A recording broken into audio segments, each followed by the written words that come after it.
बेटी, ओ बेटी, बेटी मैंने 2 दिन से अन्न का एक दाना तक नहीं खाया। मैं बहुत भूखा हूँ बेटी। तेरे घर में जो कुछ भी है वो मुझे खाने के लिए दे दे बेटी। ठीक है बूढ़े बाबा, आप यहाँ बैठो, मैं अभी अंदर से चावल लेकर आती हूँ, और आप जरा मेरे ये बच्चे का ध्यान रखना। इतना कहकर रेखा अपने घर के अंदर चली जाती है और फिर वो बूढ़ा उस बच्चे को वहां से उठा लेता है और आगे की ओर निकल जाता है। जब रेखा अंदर से चावल लेकर आती है तब अरे ये बूढ़े बाबा कहाँ गए? मेरा बच्चा कहाँ गया? यहीं तो सोया था। अरे सुनते हो, जरा बाहर तो आओ।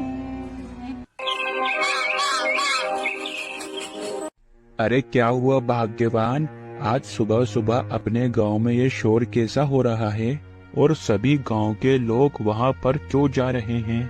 क्या पता, मुझे लगता है गांव में किसी के घर सांप निकला है, लोग उसे ही देखने जा रहे होंगे। नहीं भाग्यवान, मुझे लगता है कि गांव में किसी के घर चोरी हुई है। अरे वो पंडित ज्ञानचंद्र वहाँ से ही आ रहे हैं, उनसे ही पूछ लो।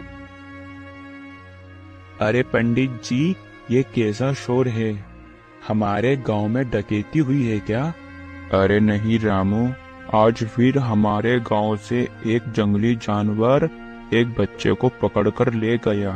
हे भगवान, अब तो हमारे बच्चे भी गांव में सुरक्षित नहीं हैं। वैसे पंडित जी, जंगली जानवर आज किसका बच्चा लेकर गया है?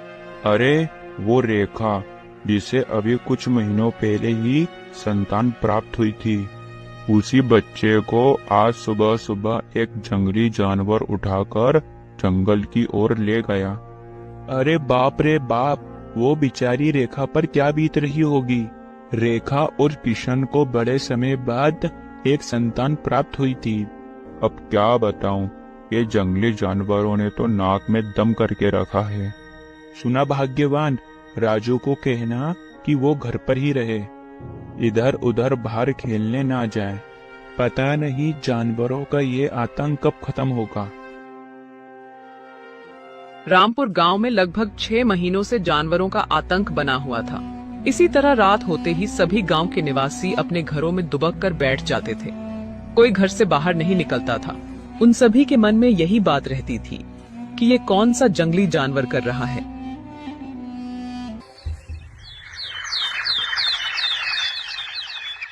इसी कारण गांव के सरपंच ने एक सभा बुलाई। मेरे प्यारे गांव वासियों, जैसा कि आप सब जानते हो, पिछले 6 महीनों से लगातार कोई ना कोई जंगली जानवर हमारे बच्चों को जंगल में ले जाकर मार रहा है। आज उसी विषय पर चर्चा करने के लिए मैंने ये सभा रखी है। सरपंच साहब, हमारे गांव में आए दिन एक ना एक बच्चा गायब होता जा रहा है। अगर ऐसा ही चलता रहा तो हमारे गांव के सभी बच्चे मारे जाएंगे। अब देखिए ना, कल उस बेचारे किशन का बच्चा आंगन से गायब हो गया। किशन का कहना है, जब ये भोगा उसके घर पर भिक्षा मांगने गया था, तब किशन की पत्नी अंदर से भिक्षा लेकर आ रही थी। इतने ही बीच में जब किशन की पत्नी बाहर आकर देखती है तो ना ही वहाँ पर भोगा था, ना ही उसका बच्चा। अरे ओ बूढ़े बाबा, कल जब आप किशन के घर पर भिक्षा मांगने गए थे, तब वहाँ से वो बच्चा कैसे गायब हुआ? जरा विस्तार में हम सभी को समझाइए।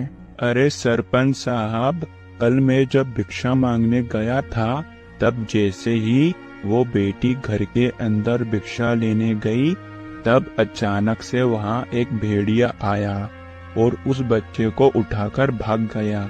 सरपंच साहब, मैंने उस भेड़िया का खूब पीछा किया, मगर वो मेरे हाथ नहीं आया। और वैसे भी सरपंच साहब, अब मेरी उम्र हो चुकी है, तो फिर मैं उस भेड़िया का कहाँ तक पीछा कर पाता। अरे सरपंच साहब, जब से ये भोगा हमारे गांव में रहने आया है, जब से ही हमारे गांव में हर रोज एक न एक बच्चा गायब हो रहा है।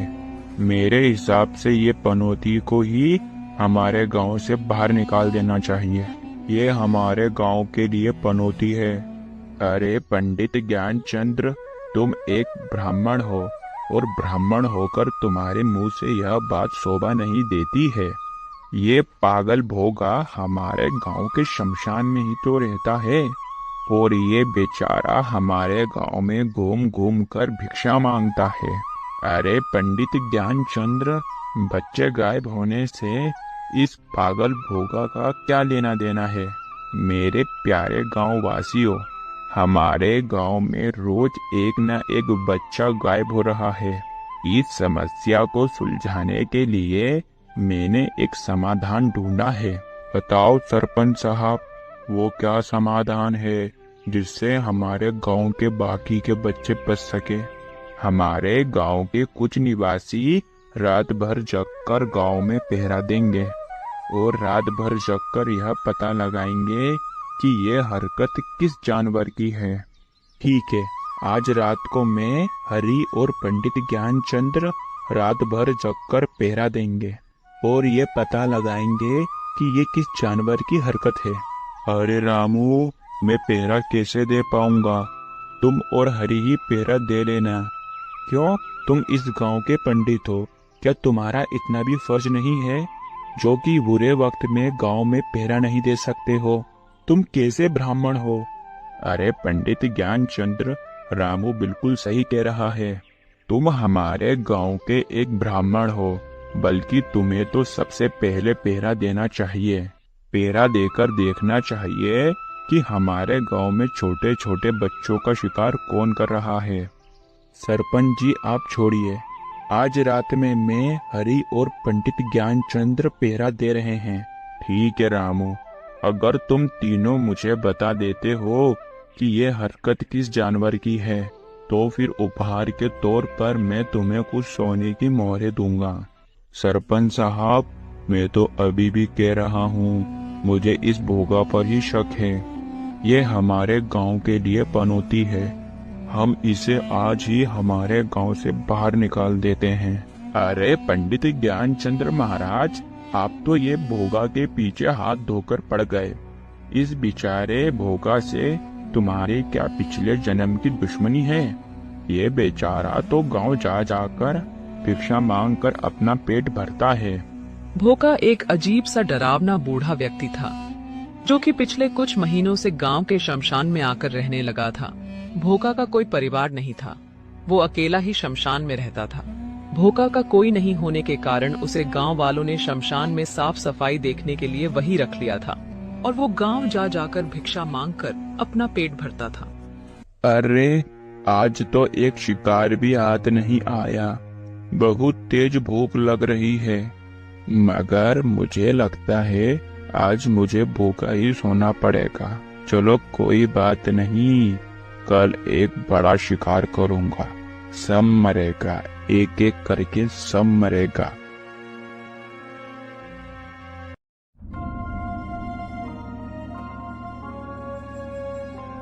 और वो सभी एक पेड़ के नीचे बैठे हुए थे। अरे हरी, तुम्हें क्या लगता है कि ये किस जानवर की हरकत हो सकती है? अरे रामू, मुझे तो लगता है ये हरकत भेड़िया और शियार ही कर सकते हैं। तुम सही कह रहे हो, आज रात में मुझे कहीं पर भी भेड़िया या लकड़बग्गा दिखा तो मैं उसे छोड़ूंगा नहीं। मेरे मन में तो केवल यही विचार आ रहा है कि उस बेचारे किशन पर क्या बीत रही होगी। किशन की पत्नी को वो पुत्र अभी कुछ महीनों पहले ही हुआ था और लकड़बग्गे ने उस बेचारे बच्चे का शिकार कर लिया। हाँ रामू, ये बात तो तुम बिल्कुल सही कह रहे हो। वो बेचारी मंजू घर के अंदर चावल लेने गई, इतने ही बीच में उस बच्चे को वहाँ से भेड़िया उठाकर ले गया। ये तो बहुत ही बुरा हुआ रामू। ये सब कहने की बातें हैं, जब वहाँ पर भोगा खड़ा था तो फिर उसे लकड़बग्गा कैसे उठाकर ले जा सकता है? अरे महाराज जी, आप कहना क्या चाहते हो? उस बच्चे का शिकार वो बूढ़े भोगा ने किया है। मेरा मन तो यही कह रहा है, क्योंकि जब से वो भोगा हमारे गांव के शमशान में रहने आया है, जब से ही हमारे गांव में रोज एक न एक बच्चा गायब हो रहा है। चलो आज हम एक काम करते हैं, अगर महाराज जी कह रहे हैं तो हम अभी तुरंत ही शमशान में जाकर देखते हैं कि वो भोगा क्या कर रहा है। चलो आज जाकर देख ही लेते हैं कि महाराज जी की बातों में दम है या नहीं। हाँ रामू, चलो आज वहाँ जाकर देख ही लेते हैं कि महाराज जी की बातों में दम है या नहीं। रामू, हरि और ज्ञानचंद्र महाराज शमशान की ओर जाने लगते हैं। मुझे लगता है यहाँ कोई आ रहा है। मैं जल्दी से इस खून को ढक देता हूँ। रामू और हरि ज्ञानचंद्र महाराज वहां पहुंचकर देखा तो वो भूखा बैठा हुआ था। अरे बेटा, आज तुम तीनों, वो भी इतनी रात में, ये शमशान में क्यों आए हो? सब ठीक तो है बेटा? सब ठीक है बाबा। बाबा, हम यही गांव में पहरा दे रहे थे, तो हम यहाँ से निकल रहे थे, तो हमने सोचा कि एक बार आपसे मिलते जाए। अरे बेटा, अभी तक तुम्हें कोई जंगली जानवर दिखा? नहीं बाबा, नहीं, अभी तक हमें एक भी जंगली जानवर नहीं दिखा। ठीक है बाबा, अब हम चलते हैं। हमें रात भर जगकर गांव में पहरा देना है। आप आराम से सोइए और अपना ख्याल रखना। अरे रामू और हरि, तुम्हें क्या सड़े हुए मांस या खून की बास आ रही है? हाँ महाराज, मुझे भी यहाँ से बहुत ही गंदी बास आ रही है।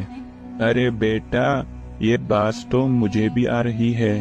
अरे आज सुबह जब मैं उठा तो मैंने देखा यहाँ एक कुत्ता मरा हुआ पड़ा था, तो मैंने उसे यहीं पीछे झाड़ियों में फेंक दिया। सुना महाराज, ये एक मरे हुए कुत्ते की सड़ने की बात है। अब हम गांव की ओर चलते हैं। पता नहीं इतने ही बीच में वहाँ पर कोई जंगली जानवर आ जाए। इतना कहकर वो तीनों वहां से चले जाते हैं और रात भर गांव में पहरा देते हैं। मुझे लगता है ये पंडित ज्ञानचंद्र को मेरे ऊपर शक हो रहा है। मुझे इस ज्ञानचंद्र का कुछ न कुछ तो करना ही होगा। पंडित ज्ञानचंद्र, कल तू भी मरेगा। सब मरेगा, तू भी मरेगा पंडित ज्ञानचंद्र।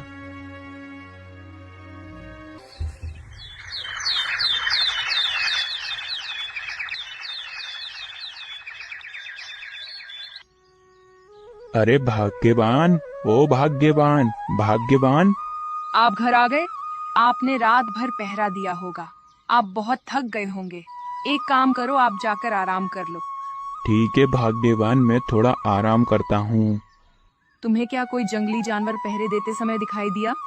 नहीं भाग्यवान, हमने रात भर पहरा दिया, मगर हमें एक भी जंगली जानवर नहीं दिखा। ठीक है, अब आप जाकर आराम कर लो।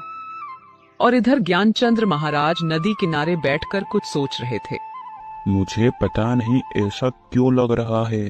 हमने कल रात भर जगकर पहरा दिया, तब तो एक जंगली जानवर भी नहीं आया, और जब हमने शमशान में जाकर देखा तो वहाँ पर किसी के खून की बास आ रही थी। मुझे तो पूरा शक उस भोगा पर ही है। मैं अभी तुरंत जाकर ये बात सरपंच साहब को बताता हूँ। इतने ही बीच में वहां भोका आकर पंडित ज्ञानचंद के सर पर वार कर देता है, जिससे ज्ञानचंद्र वही बेहोश हो जाते हैं। बहुत ज्यादा ही ज्ञान की बातें कर रहा था, अब तू भी मरेगा। चलो, आज रात के खाने का इंतजाम तो हो गया। अरे बाप रे बाप, यहाँ पर तो ये औरतें आ रही है। अगर इन्होंने मुझे इस हाल में देख लिया तो मैं फंस सकता हूँ। एक काम करता हूँ, मैं इस पंडित को इन झाड़ियों के पीछे छुपा देता हूँ। भोका पंडित ज्ञानचंद्र को वहां से घसीट कर ले जाता है। कोई बचाओ, कोई बचाओ, कोई है, कोई बचाओ। अरे बूढ़े बाबा, आप इतने जोर जोर से क्यों चिल्ला रहे हो? ऐसा क्या हो गया? अरे बेटी, जब मैं यहाँ पानी भरने आ रहा था तब पंडित ज्ञानचंद्र को यहाँ से एक भेड़िया उठाकर लेकर गया। मैंने उस भेड़िया का खूब पीछा किया, मगर उस भेड़िया ने पंडित ज्ञानचंद्र को नहीं छोड़ा। बेटी देखो, यहाँ पर तो खून भी पड़ा है। मंजरी और कजरी भोका की बात सुनकर घबरा गई और तुरंत ही अपने घर जाती हैं। चलो अब जल्दी से पंडित ज्ञानचंद्र को यहाँ से लेकर जाता हूँ, वरना उससे पहले यहाँ कोई आ जाए। ये बात अपने पति को और पूरे गांव में बताते हैं। अरे भाग्यवान, ये तुम क्या कह रही हो? पंडित ज्ञानचंद्र ने तो आज रात भर हमारे साथ पहरा दिया था और आज सुबह उन्हें भेड़िया उठाकर ले गया। चलो एक बार हम सभी गांव वाले वहां पर जाकर देखते हैं। सभी गांव वाले वहां पर जाकर देखते हैं। वहां देख सबको लगा कि पंडित ज्ञानचंद्र को कोई जंगली जानवर उठाकर ले गया है। फिर इस स्थिति को देखकर गांव के सरपंच ने रात के समय किसी को भी घर से बाहर निकलने की इजाजत नहीं दी और कहा कि सब शाम होते ही अपने घर में दरवाजा बंद करके कैद हो जाएगा। फिर रात के समय सरपंच की बात के अनुसार सभी गांव वाले अपने घर के दरवाजे बंद कर अपने घर में कैद होकर दुबक कर बैठ जाते हैं।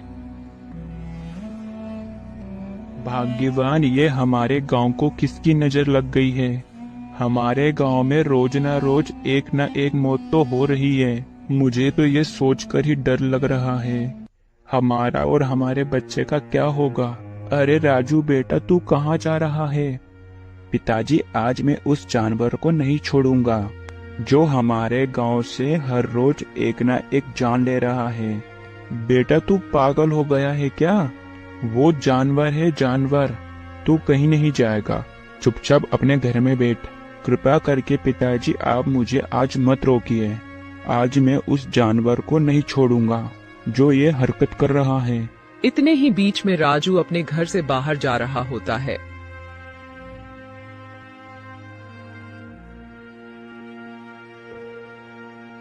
कौन है वो जानवर जो हर रोज हमारे गांव में आकर एक ना एक जान ले रहा है? अगर उसमें हिम्मत है तो वो मेरे सामने आए और मेरा मुकाबला करे। राजू की आवाज सुनकर ऊपर बैठा एक बंदर कुछ कहता है। अरे भाई, तुम इतनी रात गए ये जंगल में आकर क्यों चिल्ला रहे हो? अरे बंदर, तुम्हें पता है क्या कि तुम्हारे जंगल का वो कौन सा जानवर है जो हमारे गांव में आकर हर रोज किसी न किसी की जान ले रहा है? और आज सुबह सुबह ही हमारे गांव के पंडित ज्ञानचंद्र का शिकार किया। अरे हमारे जंगल में ऐसा कोई भी जंगली जानवर नहीं है जो किसी का शिकार करे। किंतु बंदर, मैंने तो सुना है कि लकड़बग्गा और शियार ये सब काम कर रहे हैं। अरे नहीं नहीं, हमारे जंगल में ऐसा कोई भी जंगली जानवर नहीं है। सभी जंगली जानवर नदी के उस पार रहते हैं, उनका यहाँ आना संभव नहीं है। वो नदी पार करके यहाँ नहीं आ सकते हैं। तो फिर बंदर, ये सब कौन कर रहा है? अरे मुझे लगता है ये उसी का काम है। वही तुम्हारे गांव में किसी न किसी की हत्या कर रहा है। वो कौन है? आज सुबह सुबह मैंने देखा एक बूढ़ा व्यक्ति जब एक पंडित नदी किनारे बैठा था उसके पीछे से हमला करता है और उसे झाड़ियों के पीछे छिपा देता है और कुछ कहता है। बंदर ने आज सुबह जब पंडित ज्ञानचंद्र पर भोका ने हमला किया था, वो बात उस बंदर ने राजू को बताई। क्या भोगा? ये काम भोगा का है, मगर वो मनुष्य का शिकार क्यों कर रहा है? और मनुष्य का शिकार करके वो करता क्या है? मैं अभी शमशान में जाकर उसे एक अच्छा सबक सिखाता हूँ। नहीं नहीं, तुम ऐसी गलती भूलकर भी मत करना। वो बूढ़ा व्यक्ति कोई आम मनुष्य नहीं है, वो एक दैत्य है जो कभी नहीं मर सकता है। ऐसी गलती एक मनुष्य ने की थी जब मैंने इसी पेड़ पर बैठकर सब देखा। वो बूढ़े व्यक्ति ने एक बकरी चराने वाले के बच्चे का शिकार किया। वो बच्चे के पिता ने उस बूढ़े व्यक्ति पर हमला किया, मगर उसे कुछ भी नहीं हुआ। उस बूढ़े व्यक्ति ने पुत्र के साथ उसके पिता का भी शिकार किया, मगर आज मैं उस भोगा को नहीं छोड़ूंगा। इतना कहकर राजू वहाँ से आगे की ओर बढ़ता है और वही कुछ दूर चलने पर एक महान तपस्वी ब्राह्मण की कुटिया थी। उस कुटिया के अंदर राजू जाता है। गुरु महाराज, गुरु महाराज। अरे बालक, इतनी रात गए तू मेरी कुटिया पर क्यों आया? अब गुरु महाराज, मैं आपको क्या बताऊं?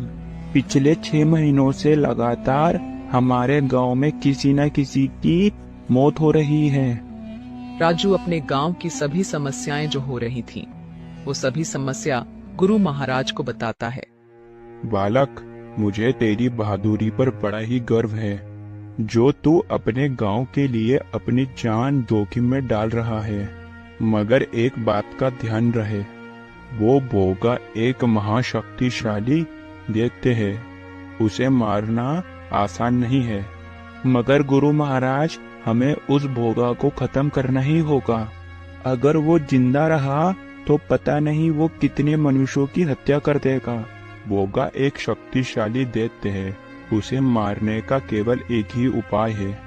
वो क्या उपाय है गुरु महाराज? गुरु महाराज के हाथ में अचानक से तीर आता है। बालक, अगर तू इस तीर से भोगा पर वार कर देता है तो वो हमेशा हमेशा के लिए नष्ट हो जाएगा। महाराज जी, आपका बहुत बहुत शुक्रिया। राजू गुरु महाराज से तीर लेकर शमशान की ओर निकल पड़ता है। चलो, आज तो खूब बढ़िया शिकार का इंतजाम हो गया। अब मैं आराम से बैठकर पंडित ज्ञानचंद्र को खाता हूँ। सब मरेगा, एक एक करके सब मरेगा। भोगा, अब कोई नहीं मरेगा, अब मरने की तेरी बारी है। अपने तीर से भोका पर हमला करता है, मगर बार बार हमला करने पर भी भोका को कुछ नहीं होता है। इस तीर से तो कुछ नहीं हो रहा। मैंने भोगा पर इतने सारे वार किए, मगर भोगा को तो कुछ नहीं हुआ। अभी मैं ज्ञानचंद्र को ही खाने जा रहा था, मगर अब पहले मैं तुझे खाऊंगा, उसके बाद ज्ञानचंद्र को खाऊंगा। इतने ही बीच में वहाँ पर गुरु महाराज प्रकट होते हैं। बालक, उसकी आंख पर वार कर। जैसे ही राजू उस तीर से भोका की आंख पर हमला करता है तो भोका वहीं समाप्त हो जाता है। गुरु महाराज, भोगा नष्ट हो गया।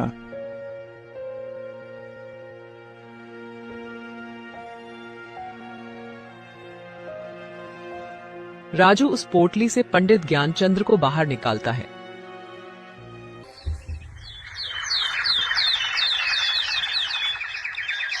जब पंडित ज्ञानचंद्र और राजू को आते देख गांव वाले खुश हो जाते हैं और फिर राजू सारी बातें पूरे गांव वालों को बताता है। राजू की बहादुरी देख गांव का सरपंच उसे इनाम के तौर पर 500 मोहरे देता है।